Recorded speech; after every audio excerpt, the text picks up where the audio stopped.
ನಮಸ್ಕಾರ, ನೀವು ನೋಡ್ತಾ ಇದ್ದೀರಾ ರಿಪಬ್ಲಿಕ್ ಕನ್ನಡದ ವಿಶೇಷ ಕಾರ್ಯಕ್ರಮ. ನಾನು ನಾಗೇಂದ್ರ ಬಾಬು.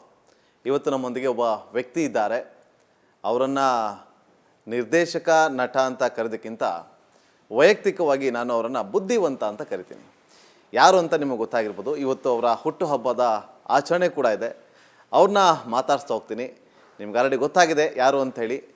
ನಮ್ಮೊಂದಿಗೆ ಇವತ್ತು ಜಾಯ್ನ್ ಆಗಿದ್ದಾರೆ ಅತಿಥಿ ಉಪೇಂದ್ರ ಅವರು. ಸರ್, ಕಾರ್ಯಕ್ರಮಕ್ಕೆ ನಮಸ್ಕಾರ. ಮೊದಲಿಗೆ ನಿಮಗೆ ರಿಪಬ್ಲಿಕ್ ಕನ್ನಡದ ವತಿಯಿಂದ ಹುಟ್ಟುಹಬ್ಬದ ಹಾರ್ದಿಕ ಶುಭ. Thank you sir. ಎಷ್ಟು ವರ್ಷ ಸರ್ ಇವತ್ತು? 56. ನಮ್ಮ ಥರ ಸರ್ ಜನ ಇವತ್ತು. ಯಾಕೆ? ಅಲ್ಲ, ಆ ಥರ ಕಾಣಿಸೋದಿಲ್ವಲ್ಲ, ಅದಕ್ಕೋಸ್ಕರ ಆ ಪ್ರಶ್ನೆ ಮಾಡಿದೆ. ನನಗೆ ಶಾಕ್ ಆಯಿತು. ಹಾಂ, ಏನು ಸರ್ ಇವತ್ತಿನ ಹುಟ್ಟುಹಬ್ಬದ ಸ್ಪೆಷಲ್? ಏನು ಸಂದೇಶ ಕೊಡೋದಕ್ಕೆ ಬಯಸ್ತೀರಿ? ಜೊತೆಗೆ ಏನು ಸರ್ಪ್ರೈಸ್ ಇದೆ ಇವತ್ತು ನಿಮ್ಮ ಫ್ಯಾನ್ಸ್ಗೆ? ಇಲ್ಲ, ಏನಿಲ್ಲ. Actually it is A fans day. ಅವ್ರು ನನಗೆ ಸರ್ಪ್ರೈಸ್ ಕೊಡ್ತಾರೆ ಇವತ್ತು. ಅಲ್ಲ, ಯಾಕಂದರೆ ಯಾಕೆ ಪ್ರಶ್ನೆ ಕೇಳಿದೆ ಅಂತಂದರೆ, ನಾವು ಒಂದು 15 ವರ್ಷದಿಂದ ರಿಪೋರ್ಟಿಂಗ್ ಮಾಡ್ಕೊಂಡು ಬರ್ತಾ ಇದ್ದೀವಿ. ಪ್ರತಿಯೊಬ್ಬರು ಸೆಲೆಬ್ರಿಟಿಗಳ ಬರ್ಡೇ ದಿವಸ ನಾವು ಹೋಗ್ತೀವಿ. ನೈಟ್ 12 ಗಂಟೆಗೆ ಕೇಕ್ ಕಟ್ ಮಾಡೋ ಟೈಮಲ್ಲಿ ಏನಾದರೂ ಒಂದು ಸರ್ಪ್ರೈಸ್ ಇದ್ದೇ ಇರುತ್ತೆ. ಸೊ ಹಾಗಾಗಿ ಒಂದು ಪ್ರಶ್ನೆ ಮಾಡಿದೆ ನಾನು.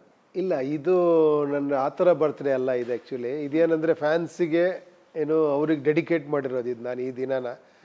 ಸೊ ಅವರು ಬೆಳಿಗ್ಗೆ ಬರ್ತಾರೆ, ಬೆಳಿಗ್ಗೆಯಿಂದ ಸಂಜೆವರೆಗೂ ಅವ್ರ ಸಂಭ್ರಮದಲ್ಲಿ ಪಾಲ್ಗೊಳ್ತಾರೆ.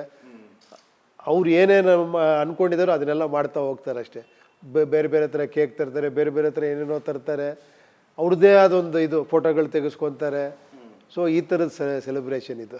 56 ವರ್ಷದ ಈ ಒಂದು ನಿಮ್ಮ ಜೀವನದ ಜರ್ನಿಯಲ್ಲಿ ಒಮ್ಮೆ ಹಿಂದೆ ತಿರುಗಿ ನೋಡಿದಾಗ ಇಂಥ ಒಂದು ದಿನದ ಬರ್ಡೇ ನಾನು ಮರೆಯೋದಕ್ಕೆ ಆಗೋದೇ ಇಲ್ಲ ಅಂತ ಬಂದಾಗ ಯಾವತ್ತಿನ ದಿನದ ಬರ್ಡೇನ ನೀವು ನೆನಪಿಸ್ಕೊಳ್ತೀರಿ ಈ ಸೆಕೆಂಡಲ್ಲಿ? ಇಲ್ಲ, ಆ ಥರ ಇಲ್ಲ ನನಗೆ. ಆ ಥರ ಪ್ರತಿ ಬರ್ತ್ಡೇನೂ ಕೂಡ ಕಣ್ಮುಂದೆ ಬರೋದೇ ಇವರೇ, ಫ್ಯಾನ್ಸೇ. ಅದು ಹಂಗೆ ಆಗಿರೋದ್ರಿಂದ ಇಟ್ ಈಸ್ ಏನೋ ಒಂದು ಸ್ಪೆಷಲ್ಲು ಇದು ಅಂತಲ್ಲ. ಪ್ರತಿ ಬರ್ತ್ಡೇನೂ ಸ್ಪೆಷಲ್ಲೇ. ಅದು ಪ್ರತಿ ಬರ್ತ್ಡೇನೂ ನಾನು ಫ್ಯಾನ್ಸ್ ಡೇ ಅಂತ ಹೇಳ್ತೀನಿ. ಸೊ ಎವ್ರಿಥಿಂಗ್ ಈಸ್ ಸ್ಪೆಷಲ್ಲೇ ಆ ದಿನ. ಕಾಮರ್ಸ್ ಸ್ಟೂಡೆಂಟ್ ಆಗಿದ್ದಂಥ ಉಪೇಂದ್ರ ಅವ್ರಿಗೆ ಫಿಲಮ್ ಮೇಲೆ ಇಂಟ್ರೆಸ್ಟ್ ಬರುತ್ತೆ, ಫಿಲಮ್ ಫೀಲ್ಡ್ಗೆ ಎಂಟ್ರಿ ಆಗ್ತಾರೆ. ಕಾಮರ್ಸ್ ಸ್ಟೂಡೆಂಟ್ ಆಗೋ ಟೈಮಲ್ಲಿ ನಿಮಗೆ ಗೊತ್ತಿತ್ತಾ ನಾನು ಫಿಲಮ್ಗೆ ಹೋಗಬೇಕು ಅಂತೇಳಿ? ಇಲ್ಲ, ಆ ಥರ ಏನೋ ಪ್ಲ್ಯಾನ್ ಮಾಡಿರಲಿಲ್ಲ ಸಿನಿಮಾಗೆ ಬರಬೇಕು ಅಂತ. ಬರೆಯೋಕ್ಕೆ ಸ್ಟಾರ್ಟ್ ಮಾಡಿದೆ, ಕಥೆಗಳು ಬರೆಯೋಕ್ಕೆ ಸ್ಟಾರ್ಟ್ ಮಾಡಿದೆ, ಡ್ರಾಮಾಗಳು ಸ್ಟಾರ್ಟ್ ಮಾಡಿದೆ, ಆ್ಯಕ್ಟ್ ಮಾಡೋಕ್ಕೆ ಶುರು ಮಾಡಿದೆ. ಆ ಥರ ಯಾರೋ ಹೇಳಿದ್ರು ಕಾಲೇಜ್ ಟೈಮಲ್ಲಿ ಹೋಗು ಇದು ಅಂತ. ಅದಕ್ಕೆ ಮುಂಚೆ ನನಗನ್ಸಿದ್ದೇನೆಂದರೆ, let me be very frank, start ಆದಾಗ ಫಸ್ಟ್ ಯಾವುದೋ ಕಾಂಪೌಂಡ್ರ್ ಗುಂಡ ಅಂತ ಒಂದು ಡ್ರಾಮಾ ಮಾಡಿದೆ ಒಂದು ಮಕ್ಕಳ ಕೂಡದಲ್ಲಿ. ಎಲ್ಲ ಜನ ಎಲ್ಲ ಕ್ಲಾಪ್ಸ್ ಹೊಡೆದ್ರು.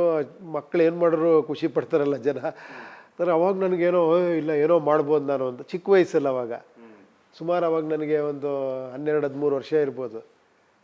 ಏನೋ ಮಾಡಬೇಕು ಆ ಥರ ಒಂದು ಸ್ಟಾರ್ಟ್ ಆಯ್ತು ಅಲ್ಲಿಂದ. ಸೊ ಈ ಒಂದು ಕ್ಲಾಪ್ಸು ಎಷ್ಟು ಮನುಷ್ಯನಲ್ಲಿ ಇದಾಗುತ್ತೆ ಅಂದರೆ, ಸೊ ಅಲ್ಲಿಂದ ಬರೆಯೋಕ್ಕೆ ಶುರು ಮಾಡಿದೆ. ಅದಾದಮೇಲೆ ಸಿನಿಮಾಗೆ ಅಪ್ರೋಚ್ ಮಾಡಿದೆ, ಕಾಶಿ ಸರ್ ಜೊತೆ ಸೇರಿಕೊಂಡೆ. ಸೊ ಅಲ್ಲಿಂದ ಜರ್ನಿ ಸ್ಟಾರ್ಟ್ ಆಯಿತು. ಓಕೆ ಸರ್, ಸ್ಯಾಂಡಲ್ವುಡ್ ಬಗ್ಗೆ ಒಂದಷ್ಟು ವಿಚಾರಗಳನ್ನು ಮಾತಾಡ್ತಾ ಹೋಗೋಣ ಈ ಕ್ಷಣದಲ್ಲಿ. ಯಾಕಂದರೆ ಒಬ್ಬ ಬುದ್ಧಿವಂತನನ್ನು ಪ್ರಶ್ನೆ ಮಾಡಬೇಕಾದ್ರೆ ನಾವು ಕೂಡ ಪ್ರಿಪೇರ್ ಆಗಿ ಬಂದಿರಬೇಕು. ಹಾಗಾಗಿ ಒಂದಷ್ಟು ಜನರಲ್ಲ ಕ್ವಶನ್ಗಳನ್ನು ಕೇಳ್ತಾ ಹೋಗ್ತೀನಿ. ಇವತ್ತಿನ ಸ್ಯಾಂಡಲ್ವುಡನ್ನು ಗಮನಿಸಿದ್ರೆ ಪ್ರತಿ ಶುಕ್ರವಾರ ಬಂತು ಅಂದರೆ ಸಾಕು, ಅಭಿಮಾನಿಗಳು ಥಿಯೇಟ್ರ್ ಮುಂದೆ ಕ್ಯೂ ನಿಲ್ತಾ ಇದ್ರು ಟಿಕೆಟನ್ನು ತೊಗೊಳಕ್ಕೆ ಅಂತೇಳಿ. ಆದರೆ ಇವತ್ತು ಥಿಯೇಟ್ರ್ ಮುಂದೆ ಕಟೌಟ್ಗಳಿಲ್ಲದೆ, ಸಿನಿಮಾಗಳಿಲ್ಲದೆ, ಇಲ್ಲೊಂದು ಕಡೆ ಖಾಲಿ ಹೊಡಿತಾ ಇದೆ ಅಂತ ಅನ್ಸಲ್ವಾ?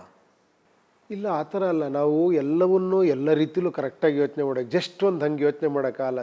ಫಸ್ಟು ಒಂದು ಸಿನಿಮಾಗಳು ಒಂದು 8 ಥಿಯೇಟ್ರ್ ರಿಲೀಸ್ ಆಗೋದು ಬ್ಯಾಂಗ್ಳೂರಲ್ಲಿ. ಇವತ್ತು 80 ಥಿಯೇಟ್ರ್ ರಿಲೀಸ್ ಆಗುತ್ತೆ, 200 ಥಿಯೇಟ್ರ್ ರಿಲೀಸ್ ಆಗುತ್ತೆ. ನಂಬರ್ ಆಫ್ ಸ್ಕ್ರೀನ್ಸ್ ಜಾಸ್ತಿ ಆಗಿದೆ, ಮಲ್ಟಿಪ್ಲೆಕ್ಸ್ ಅನ್ನೋ ಕಲ್ಚರ್ ಬಂದಿದೆ. ಸೊ ಈ ಥರ ಹಲವಾರು ಬದಲಾವಣೆ ಆಗಿದೆ ಇವಾಗ.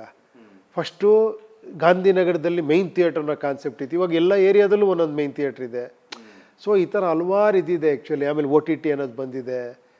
ಏನು ಹೇಳಿ, ಆ ಥರ ಹಲವಾರು ಚೇಂಜಸ್ಗಳಾದಾಗ 90s ಸಂದರ್ಭದ ಸಿನಿಮಾಗಳು, 2000 ಸಂದರ್ಭದ ಸಿನಿಮಾಗಳು, ನಿಮ್ಮ 1998 ನಿಮ್ಮ ಸಿನಿಮಾ ರಿಲೀಸ್ ಆದಂಥ ಸಂದರ್ಭಕ್ಕೂ ಈಗಿನ ಸಂದರ್ಭಕ್ಕೂ ಎಷ್ಟು ವ್ಯತ್ಯಾಸಗಳನ್ನು ಕಾಣ್ತಾ ಇದ್ದೀರಿ? ಇಲ್ಲ, ಖಂಡಿತ. ನೋಡಿ, ಅವಾಗ ನಿಮಗೆ ವಿಷುವಲ್ ಅಂತ ಇದ್ದಿದ್ದೇ ಸಿನಿಮಾ ಅಲ್ವಾ. ಎನಿ ವಿಷುವಲಲ್ಲಿ ಒಂದು ಚಿತ್ರ ಒಂದು ಏನೋ ನೋಡಬೇಕು ಅಂದರೆ, ಏನು ಹೇಳಿ, ಅದರದ್ದೇನು ಬುಕ್ಸು, ಅದರದ್ದೇನು ಇದು ಒಂದು ವಿಡಿಯೋ ಅಲ್ಲಿ ನೋಡಬೇಕು ಅಂದರೆ ಸಿನಿಮಾ ಒಂದೇ ಇದ್ದಿದ್ದು. ಅದಾದ್ರ ಮೇಲೆ ಟಿ ವಿ ಬಂತು. ಓಕೆನಾ, ಅವಾಗ ಟಿ ವಿ ಬಂದಾಗಲೂ ಒಂದು ಸಣ್ಣ ಇದ್ದಿತ್ತು, ಟಿ ವಿಲಿ ಬಂದ್ಬಿಡುತ್ತೆ ಅಂತ. ಬಟ್ ಹಂಗಾಗಲಿಲ್ಲ. ಮತ್ತೆ ಆ ಮೈನ್ ಸ್ಕ್ರೀನು ಥಿಯೇಟ್ರ್ ಸ್ಕ್ರೀನಲ್ಲಿ ನೋಡೋ ಅಂಥ ಒಂದು ಸಂಭ್ರಮನೇ ಬೇರೆ ಇತ್ತು. ಅದಕ್ಕೆ ಕಂಟಿನ್ಯೂ ಆಯಿತು. ಬಟ್ ಬರ್ತಾ ಏನಾಯಿತು, ಇವಾಗ ಮಲ್ಟಿಪ್ಲೆಕ್ಸ್ ಕಲ್ಚರ್ ಆಯಿತು, ನಂಬರ್ ಆಫ್ ಸ್ಕ್ರೀನ್ಸ್ಗಳು ಜಾಸ್ತಿ ಆಯಿತು. ಆಮೇಲೆ ಮೊಬೈಲ್ ಬಂತು, ಮೊಬೈಲಲ್ಲಿ ವೀಡಿಯೋಸ್ ಬಂತು, ಸೋಷಿಯಲ್ ಮೀಡಿಯಾ ಬಂತು, ಇನ್ಸ್ಟಾ, ಫೇಸ್ಬುಕ್ಕು, ಹಲವಾರು ಅದರೊಳಗೆ ಸಾವಿರಾರು ಕಂಟೆಂಟ್ಗಳು. ಇದಾದಾಗ ಈ ಬದಲಾವಣೆಗೆ ನಾವು ಹೊಂದ್ಕೊಳ್ಳೇಬೇಕು. Actually we cannot compare this time with that time. ಅವಾಗ ಹಿಂಗಿತ್ತು ಇವಾಗ ಹಂಗಿತ್ತು ಅಂತಲ್ಲ, ಇವಾಗ ಇನ್ನೊಂದು ರೀತಿ ಪ್ಲಸ್ ಆಗಿದೆ.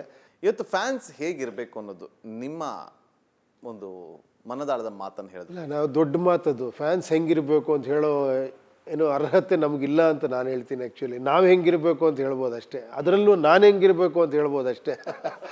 ನಾನು ಫ್ಯಾನ್ಸ್ ಹಿಂಗಿರಬೇಕು ಅನ್ನೋದು ಅದು ತಪ್ಪಾಗತ್ತೆ ಆ್ಯಕ್ಚುಲಿ. ಬಿಕಾಸ್ ನಮ್ಗಿಂತ ದೊಡ್ಡ ಪ್ಲೇಸಲ್ಲಿರೋರು ಅವರು, ನಮಗೆ ಅನ್ನದಾತರು. ಆ್ಯಕ್ಚುಲಿ ನಮ್ಮನ್ನು ಬೆಳೆಸಿರೋರು ಅವರು, ನಮಗೆ ವಿಸಿಲ್ ಹೊಡೆದಿರೋರು, ನಮ್ಗೆ ಎನ್ಕರೇಜ್ ಮಾಡಿರೋರು. ಅವ್ರಿಗೆ ನಾನು ಹೆಂಗೆ ಹೇಳಲಿ? ನಾನು ಅವ್ರಿಗೋಸ್ಕರ ನಾನು ಬೇರೆ ಥರ ಬದುಕಬೇಕಷ್ಟೇ ಅಲ್ವಾ? ನಾನು ಹೆಂಗೆ ಇದ್ದರೆ ಬೆಟ್ರು, ನನ್ನ ಕೈಲಿ ಹೇಗೆ ಎಷ್ಟು ಸಾಧ್ಯ ಅವ್ರಿಗೆ ಕರೆಕ್ಟಾಗಿ ಇದು ಮಾಡೋದಕ್ಕೆ ಅನ್ನೋದಷ್ಟೇ ನಮ್ಮ ಕೆಲಸ. ಕಾಶಿನಾಥ್ ಅವರಿಂದ ಉಪೇಂದ್ರ ಅವರು ಕಲ್ತಿದ್ದು ಬಹಳ, ಆದರೆ ನಾನು ಒಂದಷ್ಟು ಮಿಸ್ ಮಾಡ್ಕೊಳ್ತೀನಿ ಅವರಿಂದ ಅಂತ ಹೇಳೋದಾದರೆ. ಯಾರಿಂದ? ಕಾಶಿ ಸರ್ ಅವರಿಂದ. ಇಲ್ಲ, ತುಂಬ ಆ್ಯಕ್ಚುಲಿ ಹಂಗೆ ನೋಡೋಕೆ ಹೋದರೆ ಅವರಿಂದ ತುಂಬ ಮಿಸ್ ಮಾಡ್ಕೊಂಡಿದ್ದು ನಾನು. ಆ್ಯಕ್ಚುಲಿ ಅವ್ರನ್ನೇ ಮಿಸ್ ಮಾಡ್ಕೊಂಡಿದ್ದು ಮೊದಲನೇದಾಗಿ ಹೇಳ್ಬೇಕಂದ್ರೆ. ಅಂಥ ಗುರು ಸಿಗೋದು ಭಾಳ ಕಷ್ಟ ಆ್ಯಕ್ಚುಲಿ. ಅದು ಯಾವ ಥರ ಗುರು ಅಂದರೆ ಹೇಳ್ಕೊಡೋ ಗುರು ಅವರು. ಏನು ಹೇಳಿ, ಹೇಳ್ಕೊಡೋ ಗುರು ಬೇರೆ, ಏನೂ ಹೇಳ್ಕೊಡಲ್ಲ ಅವರು, ಅದರಲ್ಲೇ ಕಲಿಬೇಕು ನೀವು. ಅದು ಬ್ಯೂಟಿ ಅವ್ರದ್ದು.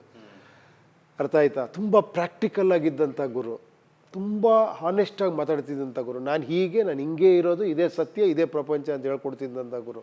ಆಮೇಲೆ ಪ್ಲ್ಯಾನಿಂಗು, ಅವ್ರು ಮಾಡ್ತಿದ್ದಂಥ ಪ್ಲ್ಯಾನಿಂಗು, ಅವ್ರಿಗಿದ್ದಂಥ ಪೇಷನ್ಸು ಎಲ್ಲ ಅದ್ಭುತ. ಅದು ಆ್ಯಕ್ಚುಲಿ ಅದು ಕೆಲವ್ರಿಗೆ ಮಾತ್ರ ಅದು ಬಂದಿರೋದಷ್ಟೇ, ಅದು ಕಲಿಯೋಕ್ಕಾಗಲ್ಲ. ಅದು ಟ್ರೈ ಮಾಡ್ಬೋದಷ್ಟೇ, ಆ ಥರ ಇರುತ್ತೆ. ಏನು ಕಲ್ತರು ಉಪೇಂದ್ರ ಅವರು ಕಾಶಿ ಅವರಿಂದ, ಕಾಶಿ ಸರಿಂದ? ಅಲ್ಲ, ಹೇಳಿದ್ನಲ್ಲ ನಾನು. ಆ್ಯಕ್ಚುಲಿ ಇವಾಗ ಒಂದು ಪ್ಲ್ಯಾನಿಂಗ್ ಇರ್ಬೋದು, ಸಿನಿಮಾ ಮೇಕಿಂಗ್, ಹಂಗೆ ನೋಡೋಕೆ ಪ್ರತಿಯೊಂದು ಅಲ್ಲಿಂದನೇ ಕಲ್ತಿದ್ದು ನಾನು. ಏನು ಹೇಳಿ, ABCD ಕಲ್ತಿದ್ದು ಅಲ್ಲಿಂದಾನೆ. ಕ್ಯಾಮ್ರಾ ಅಂದರೆ ನೋಡಿದ್ದೆ ಅಲ್ಲಿಂದ. ಹೇಗೆ ಕಾಂಟ್ಯಾಕ್ಟ್ ಆಯಿತು ಅವ್ರದ್ದು? ನೀವು ಫಸ್ಟ್ ನೋಡಿದ್ದು ಎಲ್ಲಿ, ಹೆಂಗೆ? ಇಲ್ಲ, ಆಗಲ್ಲ. ನಮಗೆ ಒಂದು ದೂರದ ಇದವರು, ನಮ್ಮದು ಕುಂದಾಪುರ, ಅವ್ರದ್ದು ಕುಂದಾಪುರ. ಯಾರ್ದೋ ಪರಿಚಯ, ನಮ್ಮ ತಾಯಿಗೆ ಯಾರ್ದೋ ಅವ್ರ ಪರಿಚಯ ಆಯಿತು. ಅವ್ರ ಅಣ್ಣನ ಮಿಸ್ಸಸ್ ಸುಮತಿ ಅಂತ ಅವರು. ಸೊ ಅವ್ರಿಗೆ ಹೇಳಿ ಆ್ಯಕ್ಚುಲಿ ಒಂದಿನ ಬರ್ತಾರೆ, ಆ್ಯಕ್ಚುಲಿ ಒಂದೇನೋ ಇದು ಮಾಡಿದಾರಂತೆ ಕತೆ ಅಂತ ಹೇಳಿಸಿ ಒಂದಿನ ಹೋದೆ. ಅವತ್ತು ಸಿಗಲಿಲ್ಲ, ಇನ್ನೊಂದ್ಸತಿ ಮತ್ತೆ ಹೋದೆ. ಒಂದಿನ ಅದೃಷ್ಟಕ್ಕೆ ಸಿಕ್ಕಿದ್ರು ಅವರು. ನಾನು ಬರೆದಿರೋದೆಲ್ಲ, ನಾನು ಮಾಡಿರೋದೆಲ್ಲ, ಕ್ಯಾಸೆಟ್ ಎಲ್ಲ ಮಾಡಿದ್ದೆ, ಡ್ರಾಮಾ ಎಲ್ಲ, ಅದೆಲ್ಲ ಕೊಟ್ವಿ. ಸೊ ಆಮೇಲೆ ಒಂದು 3-4 ದಿನ ಬಿಟ್ಕೊಂಡು ಹೋದಾಗ ಅದನ್ನು ಕೇಳಿದರು ನನ್ನ ಅದೃಷ್ಟಕ್ಕೆ. ಬಂದು ವರ್ಕ್ ಮಾಡಿ ಅಂದರು.